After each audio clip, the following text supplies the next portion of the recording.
Welcome to the Deal Room, the podcast where we learn from real estate professionals, investors who build their success one deal at a time. I'm your host, Heyshan Pires, and today's guest brings decades of experience across banking, entrepreneurship, residential and commercial real estate, and even national scale foreclosure operations. Joining me is David Sweeney, a seasoned broker, investor, instructor, and owner of a boutique real estate firm built on service, integrity, and deep expertise. David has worn more hats in real estate than most people do in a lifetime. And today, he's here to share the lessons behind that journey. David, welcome to the show. Thank you. It's good to be here. David, your path into real estate is anything but traditional. You started in banking at Citicorp and Merrill Lynch, to owning a daycare center and to becoming a broker. Can you walk us through how that transition happened and what ultimately pulled you fully into real estate? I think the path shows that you need to be flexible. You need to be able to move when things move. I started off as a teller in a bank, and I worked my way up to vice president in funds transfer and security transfers departments. Then that came to an end. My wife and I bought that daycare center. It was 125 kids, 25 employees, so it wasn't just in our back room. And I learned a great deal about how to run something small like that, taking that big experience I had from the large companies and moving it into there. But it's tough to make a living at that. And so I actually went into real estate just to sort of supplement the income. And pretty quickly I found out I was making more money in real estate than I was in daycare. So we sold that and I went all in. And as soon as I'd put in enough time, I went and got the license to be a broker and to open my own place. You've been through some major market cycles, starting with 2008 crash and later building nationwide foreclosure operations. You have handled over 10,000 transactions. What were the biggest lessons you took from these experiences, the market crash and how you built your career? Yeah, I mean, even before that, when I came in 2001, you could just fall out of your bed and sell a property. It was really easy. Back then, real estate offices were actual offices. People would walk in off the street. You got phone calls. Business just came. It was just easy, which is what makes 2008 so tough, because everywhere, everything was just wonderful, no problems whatsoever, and then it just fell off the end of a table and it crashed. So what do? You can't just sit there and wring your hands. You got to do something. Yeah. And so because of the different contacts I had over the years through all the different things I did, I got offered a position working at a foreclosure company. So it was a spin-off from a large mortgage company. They were having trouble with these, so they built this company, and then they hired me and a number of other brokers to build a national brokerage where we sold all their foreclosures through that. And so it took me from the one side of everything was okay to the now everything's lousy, so I might as well go into the foreclosure side because that's where the business was. And in New Jersey, it takes a long time to get a foreclosure through the court system. So while the rest of the world started to recover, New Jersey entered into it because all the stuff that had been sitting in the courts for years all of a sudden started coming out the back end. So I continued to have a lot of work there to take care of. Finally, 2019, things were getting better out in the regular market, so I decided it was time to move out. They were happy that I was leaving too, so it worked out to be good. So and then I started my own company at that point. Very good. Today you run a small, intentionally focused brokerage of 7 people. You said Right. Your goal isn't to build a massive sales organization, but to truly help people. What does that look like in practice? Why did you choose that model? Well, there's more to life than money, and we've got a bad reputation, realtors do, out there. I'm also an instructor. I teach the ethics class, and one of the things I mentioned is if you compare doctors and used car dealers, where do you think the realtors fit? Most everybody realizes it's down there. It's because we've earned it. This big idea that we need to sell, but what about the people? This is their lives. When I'm dealing with investors, that's one thing. That's all numbers. That's easy because you can figure out whether something's worth buying by just simply running the numbers on it. But when it comes to buying your house that you're going to live in, what's your neighborhood? What's your lifestyle going to be and things like that?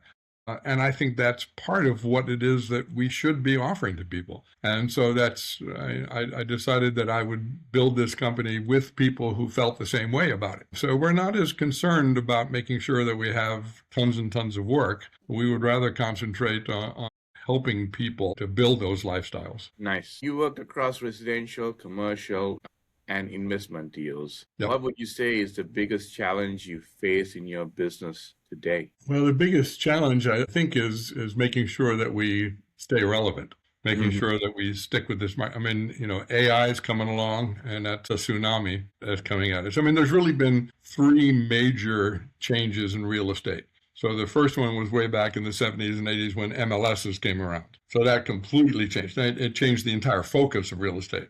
That changed it from you had to use the one broker. So if you wanted to buy a house, you had to go to every broker. And that's why all the brokerages are on main streets. So that changed everything when all of a sudden I could now offer your properties too, including, not just mine. Then the next huge one was the internet. That came along. And so now I don't control information anymore. It used to be the MLS. I could hold on to it and I could show you what I wanted to show you. But now the internet, what's your house worth? Go to Zillow. They'll tell you what your house is worth. So I'm not selling that. So what I'm selling now is my expertise, how I can get you through. Those are the big changes. And AI now is coming along, going to do the same thing. Although we don't know yet exactly what it's going to do. It's new, it's evolving. Some of it is getting worse, a lot more hallucinations and stuff happening. So it's, so where's it going to settle in? So I would say that's one of the big challenges. And the other one is wholesaling. Wholesaling is also changing the market a lot. So we have to keep an eye on that and see how we can leverage that for our benefit, how we can help people again to be able to do that, because people entering into investments also have to be careful because there's a lot that can bite you there. For someone just getting into real estate or a realtor thinking about opening their own brokerage, what advice would you like to give them? Well, first of all, you need to find your niche. What is it you're good at? What is it? There's a million realtors in the United States. So you got a lot of competition. So you have to figure out what makes you different. You also have to believe in that. And that's really important. Because if you go in with that, I'm sure I'll lower my commission, and they'll run all over you. But if you know what it is that you do good and you do it good, and remember that, you can't fake this. You really can't. The real estate commission gives you a license. They expect you to know what you're supposed to know. And if you don't know it, saying, oops, I didn't know that, doesn't work. So you need to take the time to learn the business. And you can't get, now in Jersey, it's 3 years. It's different in different states, but it takes at least 3 years before you qualify to even test to be a broker. You have to start off as a sales associate. You have to work in an office. You have to work under somebody else. So use that, learn, find out what they're doing. What are they doing right? What do you think that they could improve on? What things would you change?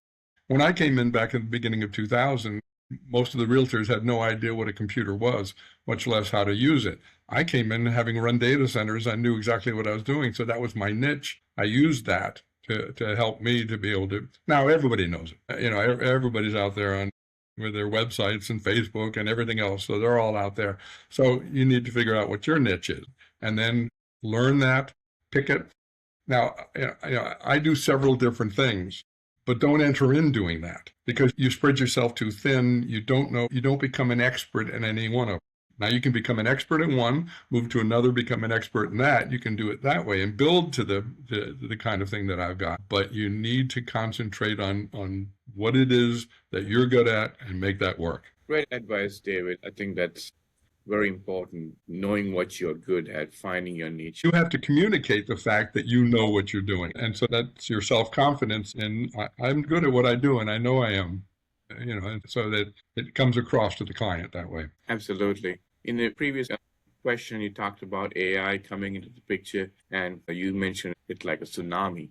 So I would like to find out about your perspective, how AI is becoming more common in real estate. You mentioned in my previous call with you that you write descriptions, you use it for analyzing deals. How do you see AI changing the landscape? And how is it influencing the way you run the business? Yeah, I mean, As I said, it's new enough that we're all trying to figure it out. And writing descriptions is just a minor thing that, that was nice to start out and have it do it.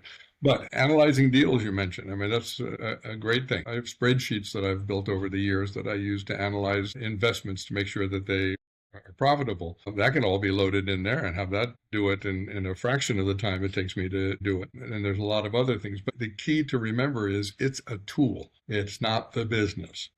And because, in investment and that side, it can probably take a bigger role. Investors don't care which direction the property is facing or whether it's blue and what the school system is there. They care whether it makes money or not. So that AI would work very well on. It also works great in reviewing contracts.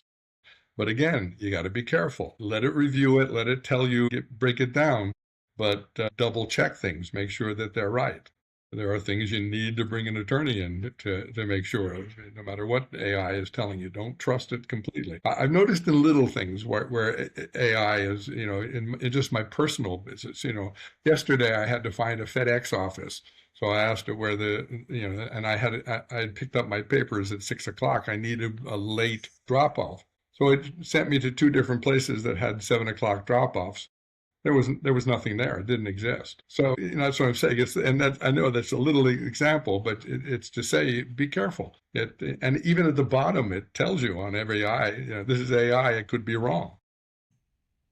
Believe that it could be wrong. Look for ways to help it save you time in things that you do, but don't take the human side out of things when it comes to dealing with people. Yeah, absolutely. You just have to use it in a way that helps you do the work, but enhance the work and maybe even do it quicker. But the human touch is very important, at least for now. We'll see. And I think people are moving more in that direction too.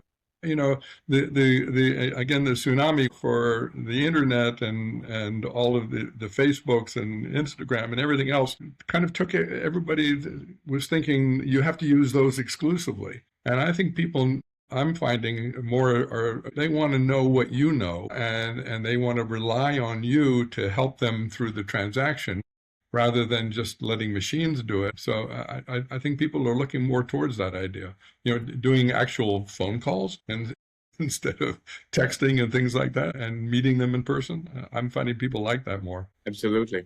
David, this has been an incredible, insightful conversation. Your journey, your depth of experience, and your commitment to doing things the right way, it's really commendable. Thanks for joining us today and sharing your thoughts, sharing your experience. I believe it's valuable, and I think the listeners would really love it. For listeners, one more thing before I go there, let me ask you if you would mind sharing your information if any of our listeners would like to contact you and get to know you a little bit. I don't think we mentioned where you said it's New Jersey. If somebody wants to get hold of you in New Jersey, how can they do that? Yeah, I covered all of New Jersey and most of Eastern PA also.